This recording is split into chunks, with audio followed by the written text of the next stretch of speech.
Welcome back to the Future DVD commentary. This is episode 2. We're all basically the same crew. I'm Mike. JD. Dennis. Andy. Eric. Pete. Randy. And Pete directed this episode. It's true. Yay.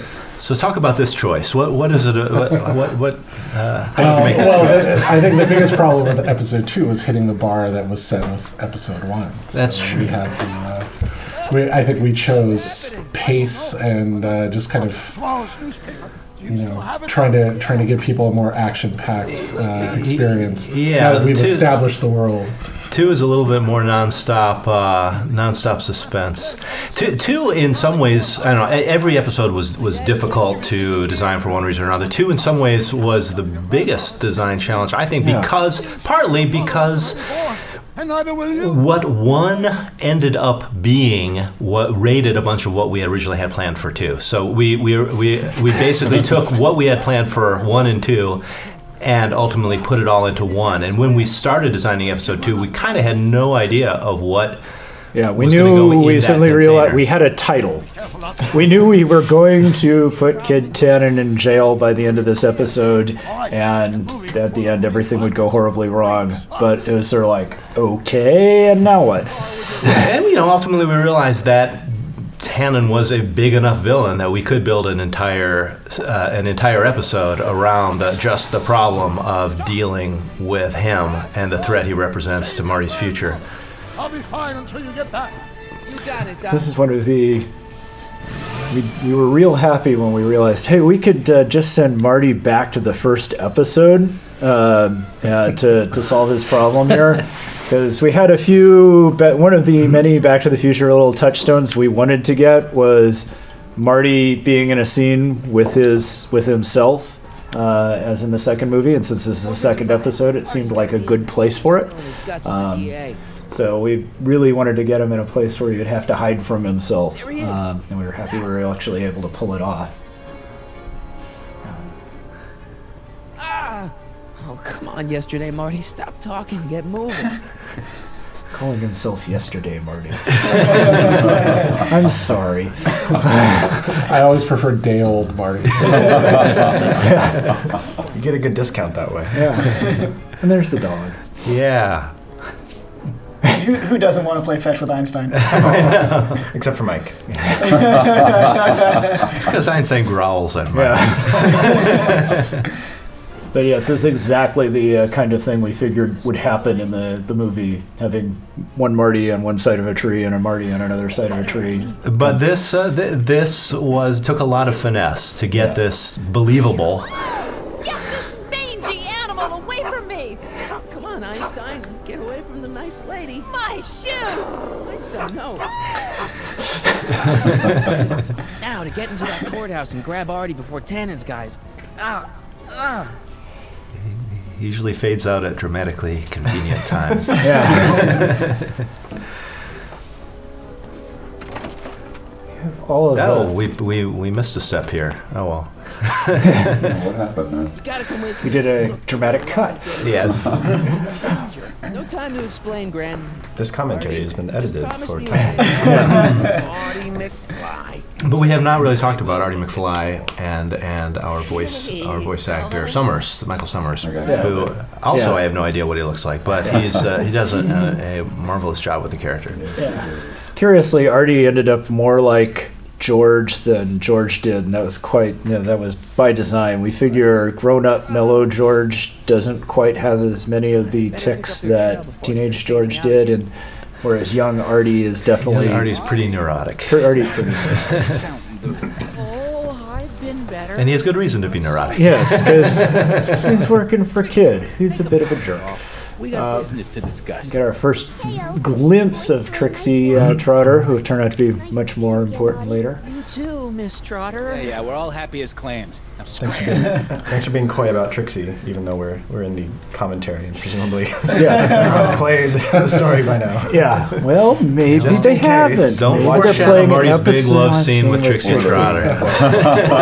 How many people get chloroformed in this series? Oh, we're just all over the place. We're knocking people out right and left. Hopefully not the player. We got Kid's goons. We should talk a few minutes about Kids Goons. Maybe and see. Yeah, they're A, B, and C. Yeah. We were Nice. kind of modeling them after the three goons that Biff always has hanging out, or Griff has hanging out with them. They kind of all drifted away from their original actor types. And Billy Zane was not available, unfortunately, to voice any of them. And we had one guy named Zane, and he's the guy who doesn't look anything like Billy Zane. Except that he's the best looking of the three. Someone else is about to get chloroformed. Yeah. Let this be. You may think chloroforming people is fun, kids, but it's just not a good. He's been dipping into the inventory. Now, there was initially a much more involved puzzle that involved communicating with Artie, while Artie was half in and half out of his chloroform-induced stupor. But another one of those things that got streamlined out. Yeah. Briefly, the goons were going to be very much like the Three Stooges, and then we decided not to do that either. We decided to make them a little more formidable. But not too formidable. Well.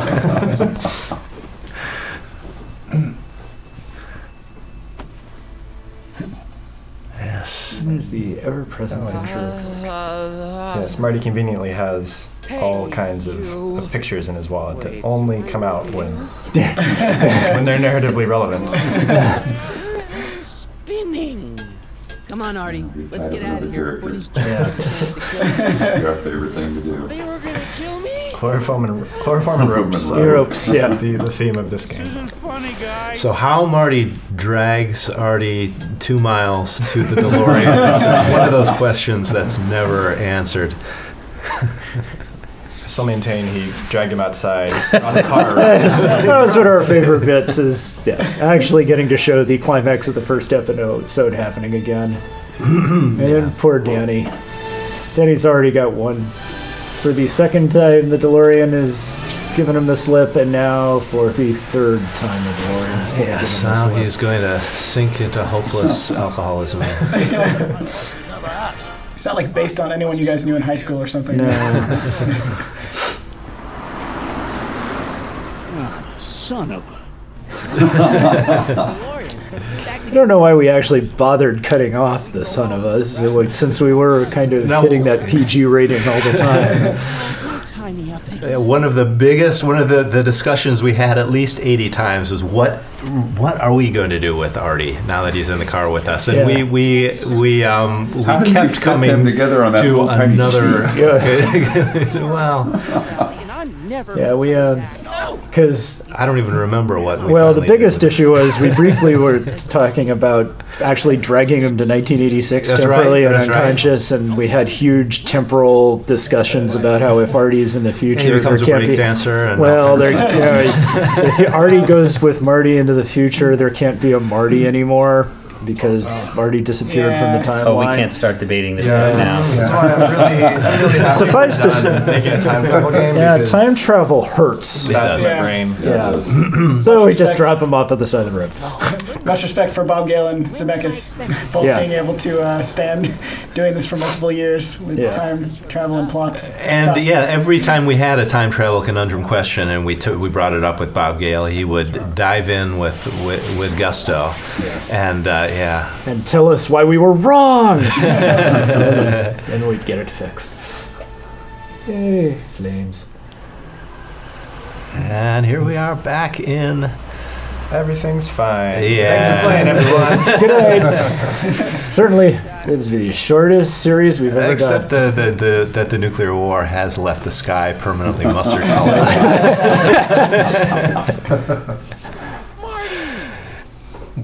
Oh my God, Dad. Yeah, I remember we only. I think we chose to only show one arm there, but I think his actual pose, like George, was wrecked. Yeah. His other arm is a robot arm. What was up with that? We modeled the whole character and made a wheelchair, and we hardly ever see him. Yeah, pretty much. Pretty much. So were the Biff brothers Bob's idea? There was originally it was just Biff who was going to come and light out after Marty, and yes, Bob Gale said, "Well, if we should have 3 of them." No, Here's he didn't say 3. He said 12. Well, yes. And then we told him we couldn't put 12 people in our engine. But I'm really happy with this whole sequence, and I think it was. It opened up an opportunity for our amazing concept artist Ryan Jones to draw 3 versions of Biff as gangsters in the 80s. He really went for it. Yeah. Then we really felt we needed a solid breather in 1986 to show the consequences of how they'd screwed things up again. It kind of motivates the rest of the entire game, because you know what could happen. And he's got the Joe Piscopo gun. It shoots through schools. Nice. Yeah, we might as well call out Ryan Jones for all of his amazing work. everything. At the beginning of the series, it was kind of what direction is the art style going to go? And I just remember him doing some early sketch, and everyone kind of saw it and were like, "That's pretty much perfect." Yeah, there was very little discussion after he started sketching. This kind of goes with the other running theme of Back to the Future. No real good comes from traveling back in time. You are just constantly messing things up. I wonder how many different newspaper textures we've made. Or Drew. Yep.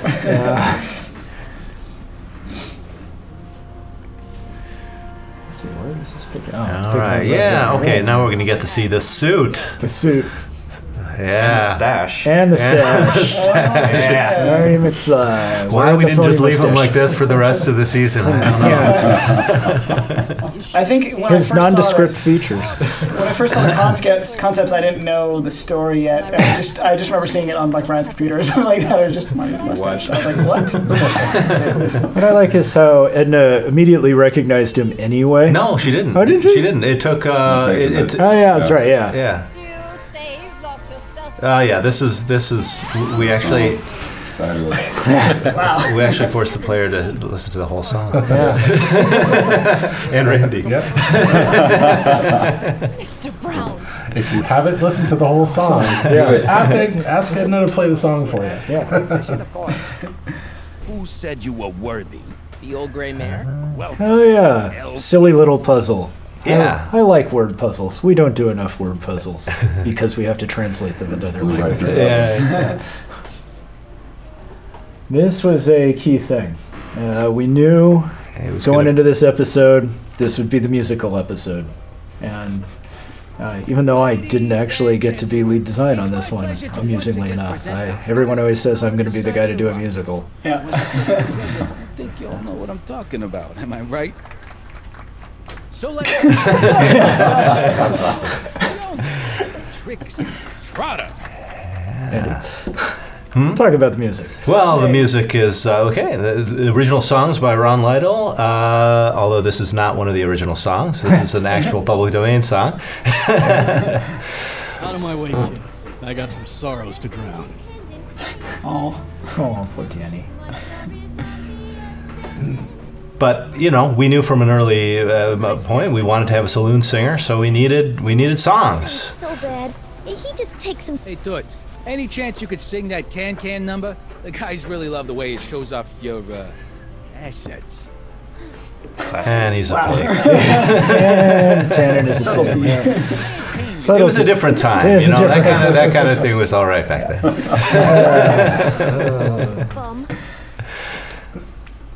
All right, what are we going to hear now? Melancholy Baby. All right, also an existing song. But yes, we knew we wanted to have musical puzzle to manipulate Danny Parker's moods, and Rebecca Schweitzer turned out to be a very. No, this isn't Rebecca Schweitzer. This is Melissa Hutchinson. Sorry, Melissa Hutchinson turned out to be a very fine singer who has used to do musicals. I guess she hasn't in some time, but she was able to pull it out. And happens to be the voice of Stinky from the Sam and Max series. That's right. A very different voice. Yeah. Astute listeners. Why we never got Stinky to sing is if I had only known. Psychiatrist, because they thought I was seeing things. And worst of all, Danny Parker telling his tale of woe to Marty. And he was really drunk when he recorded that. Mark Barbalek? Mark Barbalek was Telltale lawyer. Yeah. Spill it. Yeah, no, his stuff was really good. Yeah, he was good in that role. I'm thinking he might be with the Valenti gang. Is that so? I've got a little something here that The might... Valenti gang. A very strange inside joke about Jack Valenti, the head of the...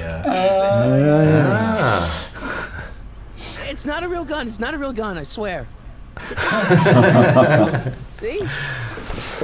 To your family from mine, in gratitude for your continued service, J.J. Valenti. Strictly Looks looks like a little little Harry bored. Kelly. Yeah. With the Sacramento boys. You got stones, Pee-wee. I like that. So there was a Sacramento mob. I have heard confirmation. So this is not completely made up. There was a Roseville mob too. Oh, yeah. That does remind me. This is an original song. I can turn my... No. No, you should care? Oh well, it's original lyrics to an old song. Yeah. Very 1905, I believe. Yeah. Oh, yeah, that's right. We changed the lyrics to I Don't Care. I'm a good man. Our original plan was actually to have a torch song version of Power in of Time. Well, of Power of Love, and then when we realized we didn't have the rights to Power of Love, it turned into a torch song version of Back in Time, and then it turned out we didn't have the recording rights to In fact, I believe that was even recorded. Yeah. And we struggled for months trying to clean up that whole mess. Yeah. There were little bits of that remained in the game. Serious cow flop. Ah, yes, we reprised the serious shite line with serious cow flop. Very nice. Because of the sensibilities of today's gamer. Yes. Yeah. We figured that's what young Emmett would say. Nothing. One of the running bits that probably no one ever noticed was that the clock over the course of the episodes changes time. I'll go It see does. if I can Yes. find someone to help. Or Very someone. slowly. Some scientist It'll just shooting end. his dog on courthouse roof. What? Look over there. Oh, for goodness sake. Mr. Brown. Please, Miss Strickland, not now. Can't you see I've got a rather delicate situation? We needed to, through the course of this episode, get the whole Jack Diane thing going with the two of them, get them bickering, so we could set up the horrible danger. This was a great Get shot. that moment when he suddenly finds himself attracted to her, which is coming. Branded dog on another. I'm working on getting him down. Heine, how'd you get down? Clever dog. Well, fortune favors you tonight, but I warn Someone you needs to make an Emmett plushie. Yeah. That rocket car back down. A little nod to the George Melias trip to the moon Yeah. for savvy players. Ernest. A little Roger L. Jackson there. Roger L. 'Cause you gotta have Jackson. a Roger L. Jackson. You always in have to every have, game. yeah. Sorry, pal. I don't have time for a fight. This was actually also a little bit. There was a little more to this character at one point too, but he knocked himself out pretty early. Yeah, there was a lot of back and forth in the alley, and that was Me? not a good thing. You. What do you know about this? And more Roger L. Jackson. Yeah. We got to really like Cue Ball mostly because of Roger L. Jackson. Yeah. Well, you always have to like the doofiest of the three. Yeah. What just happened in that alley? Something just happened in that alley. Is that blood? Is that blood on her? No. No. Draw a picture of this guy. Ah, yes, the caricature I know. artist Yeah. saves I the see day. it, Dennis. Noticed that before. Thank you guys for memorializing me by killing me. That's right. Yeah, we got Jared up there. We got Dennis. Nice job. And apparently Sorry about this, Dad. Donald O'Connor. Don't know how to tell you this, but I think you should check out the Wall of Fame. Why? What is it? Artie! I don't believe it! We had a deal. Artie was supposed to be safe. I don't know Something what to between say. her and Artie. Well, I do. What is Felony it? tax evasion. What? Before he died, Audie We was need a version teaching where me you can play about through the game with your all sorts of narration on it. Yeah. And I made a big She's That not could be a- our hit system. Yeah. This establishment ain't entirely on the up and up. She's a lot smarter than she looks. Yeah. Out of the speakeasy. Speakeasy? He's not smarter than he looks. Officer, this is an ice cream parlor. Nice try, you. Out! Eunice. We needed more of Eunice in the game. She had much to say. All right. Callahan. The big standoff. Oh, Callahan. This was probably the part of the game that was redesigned more than any other. In right? any episode, I think. What's that? And in any episode, I think in any part of this season, I think this is the part that got redesigned the most. There was a sequence that involved going across all the roofs of a town and winding up on the courthouse roof, and as a sort of a very kind of elaborate chase scene that involved going in and out of windows and jumping on mattresses to get on other roofs, and but this was much more in keeping with the sort of gangster movie that this is, the kind of Warner Brothers 30s gangster movie. It's over until Kid Tannen says it's over.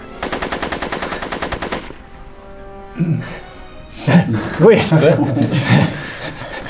He's not a very good shot. That ain't real fun. Oh, right. I forgot. I better just get rid of it then. Oh, crap. And if he had just left Edna there There and not rescued her, it would have saved us Just so much trouble. It's not like she was gonna have a really meaningful life. Wow. That's stupid. Actually, by this episode, I think I had actually gotten to like Edna quite a bit. She's even actually though- kind of likable. She's got a lot of spunk in this episode. Yeah.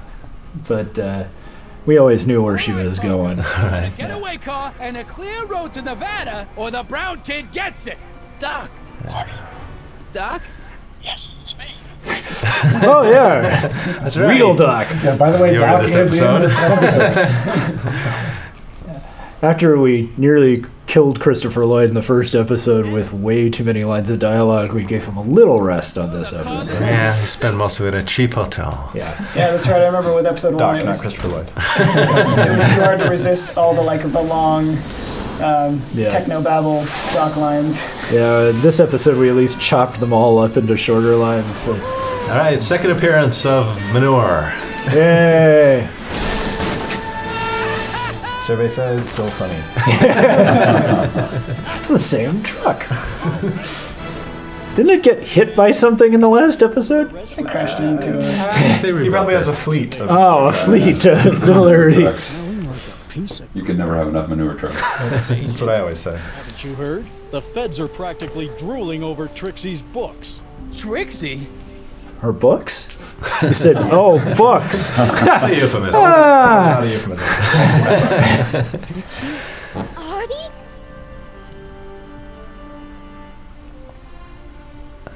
And Marty isn't worried. We have one animator who does all the making out. Yeah. There's something. Jeff Sarr. Sam actually got to have Sticky make out with a cockroach. Yep. No? And as long as your father's still born in 7 years, I say, let your grandfather sow his oats. So, Remember the dog this time. Yeah, so happy ending. This time is for real. This time It's for really happy sure. ending. Emmett and Edna, they're gonna go see See, Frank. everything's fine. Everything's fine. I gotta go see Frankenstein. That's odd. I said everything's fine, Doc. And because Edna's not into geeky movies and wants to go see a chick flick, history changes for the worse. The moral is, don't let the woman pick the movie. Yeah.